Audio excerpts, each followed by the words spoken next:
What if Formula One solved the wrong problem? For last couple years, people designing this year's regulations believed something very simple.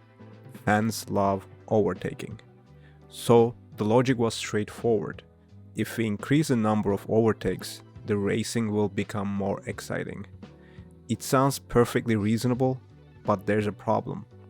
Because what fans actually enjoy might not be overtaking at all. And this misunderstanding comes from a very common way people make decisions, something called forward thinking. Forward thinking basically says, this is true, therefore we need to do X, Y, and Z.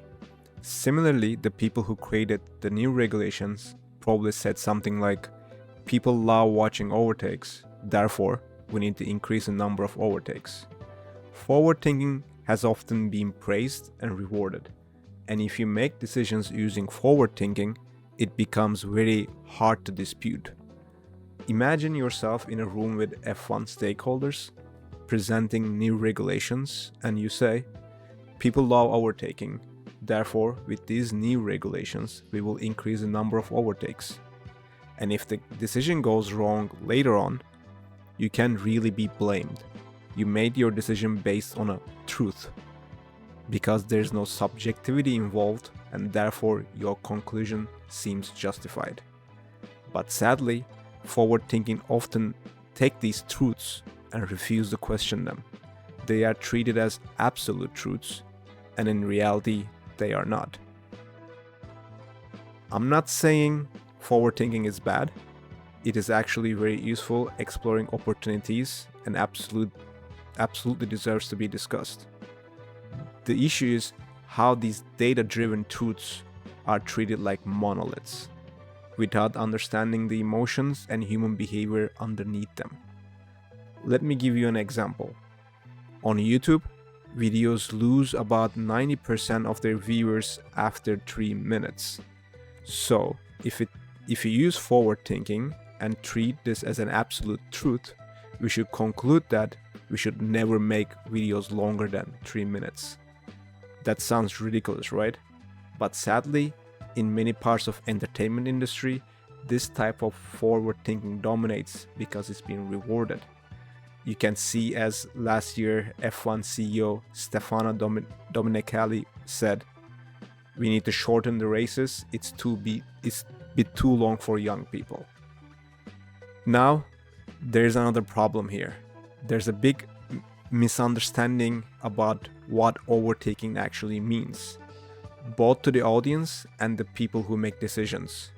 Yes, we like overtakes, but not overtakes are really overtakes. When Max Verstappen in Australian Grand Prix started off the back of the grid, passed the entire field, and voted the driver of the day. But when he asked about it, he simply said, I was just passing traffic. But on paper, those were overtakes. But for the driver and for the audience, they didn't feel like overtakes. When we think about overtakes, we remember Charles Leclerc diving down inside of George Russell at Zandvoort. We remember Mika Hakkinen using back marker to pass Michael Schumacher. We remember Fernando Alonso's move at 130R in Suzuka. These moments are not just overtakes, they are acts of bravery and talent. So, what we actually enjoy isn't simply overtaking. What we really enjoy is watching elite athletes express bravery and skill at the highest level, which means the fundamental truth we started that actually not true. We began with wrong promise. Instead of saying people like overtakes, therefore we should do X, Y, and Z, we should have said people enjoy seeing bravery and talent, therefore we should design the sport allow that more to happen more often. But solutions like that are hard to find using forward thinking alone. The opposite approach is something called backward thinking. Backward thinking asks a different question.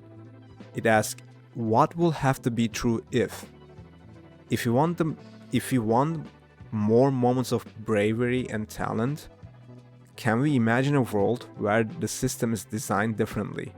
Can we invent or design conditions where those moments more naturally happen? So, instead of saying people like bravery and talent, therefore we should do X, Y, and Z, we should have asked, what needs to happen? What needs to be designed so drivers can express bravery and talent more often? Backward reasoning is goal driven.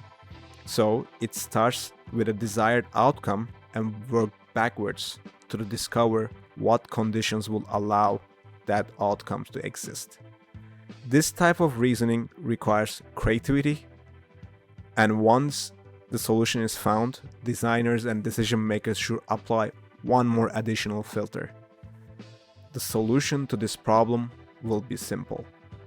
If it's not simple, it usually means we did not fully understand the problem yet. And this is why exactly new regulations often feel so complex, because they are.